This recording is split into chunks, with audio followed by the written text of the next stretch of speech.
This is a second video of probably 3 or so on the lesson Pre-Calc Honors 2.1 Part 3 Domain Difference Quotient Application Problems. We are on the difference quotient problems, and I really do want you to understand that this is the difference quotient. Okay, so when I say difference quotient, I say evaluate the difference quotient for this function. What I'm saying is find this and given the function. So that's what we're going to do. We're going to do a couple examples. So if f of x is 1 over x plus 3, then f of x plus h is equal to 1 over x plus h plus 3. Okay, that's the thing you want to keep in mind, is that whatever goes here goes right there. So if it's pigs, it's pigs. If it's x plus h, it's x plus h. So therefore the difference quotient would be 1 over x plus h plus 3. I can already tell I'm not going to have much room here. Minus f of x. So that's our 1 over f of x plus h minus f of x all over h. And then I'm going to be multiplying top and bottom by the lowest common denominator. It's pretty consistent with what we do every single time. So the lowest common denominator is x plus 3 times x plus h plus 3. Okay, so top and bottom by that, x plus h plus 3. And then since I am running short on room here, I'm going to go ahead and maybe I'll add a piece of paper. Let's see how it goes. But if I multiply this whole thing right here by the first term, then the denominator of this term is going to cancel with the second set of parentheses, and I'm going to be left with x plus 3 in the numerator. Okay, and then we're going to subtract from that, and again, this whole thing here is going to be multiplied by the 1 over x plus 3. X plus 3's cancel, and we get x plus h plus 3 all over that big mess. And yeah, I guess I am going to have to add some paper here. So adjust yourselves accordingly there. And then so this is all over again, h times x plus 3 times x plus h plus 3. And then we can see in the numerator we have an x plus 3, and if we distribute that minus sign to all three terms, what's going to cancel? The x's are going to cancel, the 3's are going to cancel, 3 minus 3, and all we're left with is this minus h up here. Okay, minus h up there is going to cancel with that h right there, and so all we're going to be left with is, oops, I put a set of parentheses in there I shouldn't have put in there, but nevertheless the h cancels, and we just get negative 1 in the numerator, and in the denominator we have x plus 3 multiplied by x plus h plus 3. That's kind of an ugly problem, but nevertheless, that's how you do it. Alright, let's look at the next one. Difference quotient. Okay, same deal here. I'm going to use some space off to the right here and see how it goes. F of x plus h, that's the first thing we want, and that's equal to x plus h plus 1. Alright, so f of x plus h minus f of x all over h would be this guy, radical x plus h plus 1 minus our f of x all over our h. Well, this one calls for a little bit of a different strategy.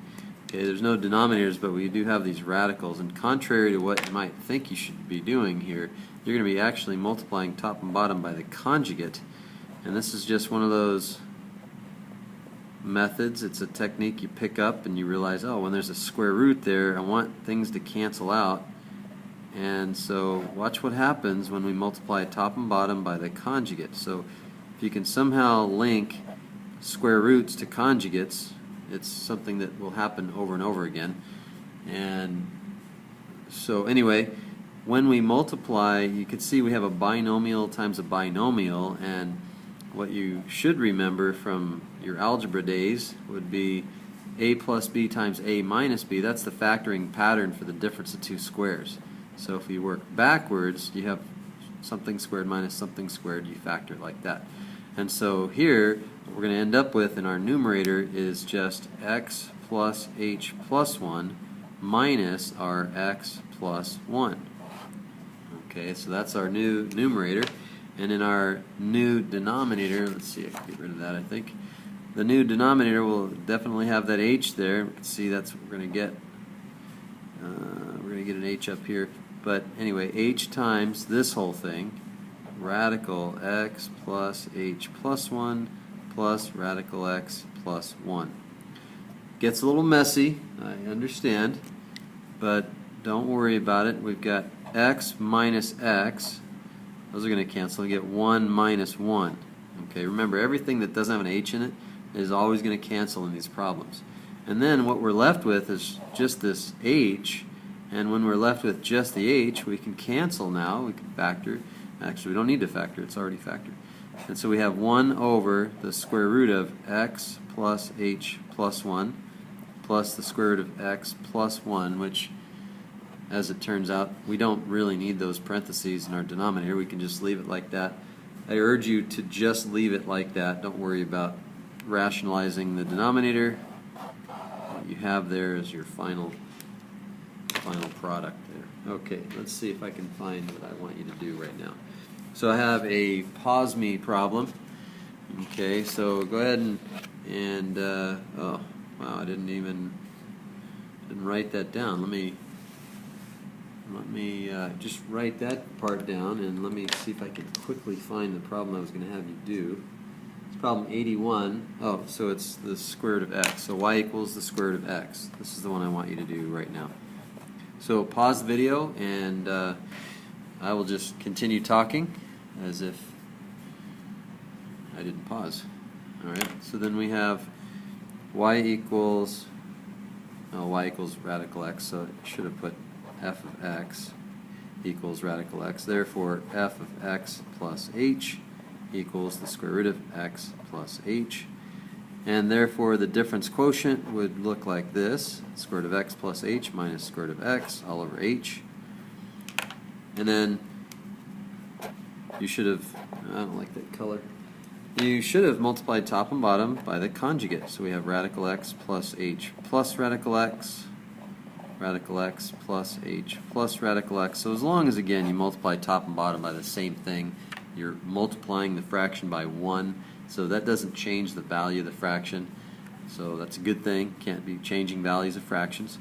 And then in our numerator we have the x plus h minus x all over h times the square root of x plus h plus the square root of x, which turns out to work pretty nicely for us because we can see the x's cancel, and then so x minus x, that adds up to 0, so they cancel each other out, and then canceling by h divided by h is just 1, so we get a 1 in the numerator.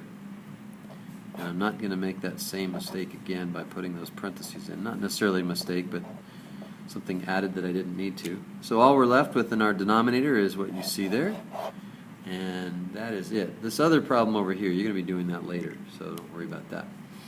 Okay, so time back in, and we have one final problem, which I'm actually going to do this one in a separate video so that if I run over, I'm not changing the video in the middle of the problem.